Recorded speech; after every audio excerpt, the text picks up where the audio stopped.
नमस्कार मंडळी. स्वामी ज्योतिषमध्ये मी सौ जयश्री रत्नदीप पत्रे स्वामी तुमचं मनपूर्वक स्वागत करते. तर मंडळी, आपण आजच्या व्हिडिओत 24 एकादशीचे पुण्य देणारी निर्जला एकादशी या दिवशी 3 राशीच्या आयुष्यात आणणार मोठे बदल, तुम्हाला कोणत्या रूपात धनलाभ होईल याविषयीची माहिती पाहूया आणि त्या कोणत्या राशी आहेत याविषयीची सुद्धा माहिती पाहूया. निर्जला एकादशीचे व्रत खूप कठीण असते, कारण या दिवशी पाणी न पिता उपवास केला जातो. असे मानले जाते की या दिवशी मनापासून भगवान विष्णूची पूजा केल्यास मोठे पुण्य प्राप्त होते. धार्मिक मान्यतेनुसार निर्जला एकादशीचे व्रत केल्याने वर्षातील सर्व 24 एकादशीचे व्रत केल्याचे पुण्य प्राप्त होते. 2026 या निर्जला एकादशीला ज्योतिषीय संयोजन तयार झालेले आहे.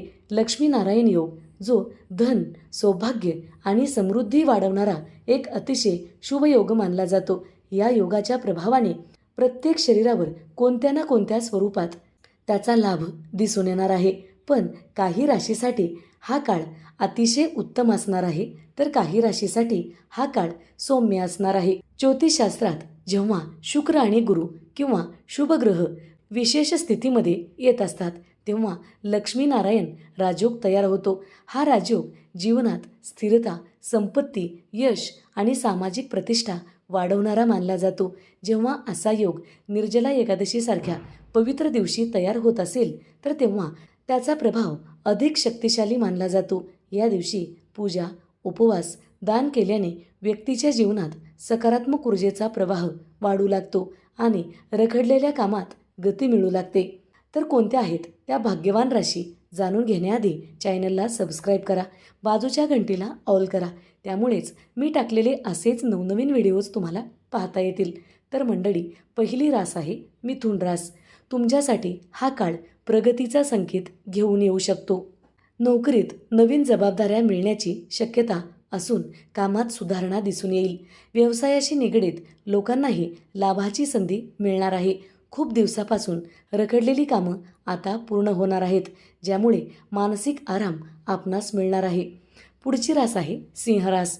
तुमच्यासाठी हा काळ आत्मविश्वास वाढवणारा असणार आहे.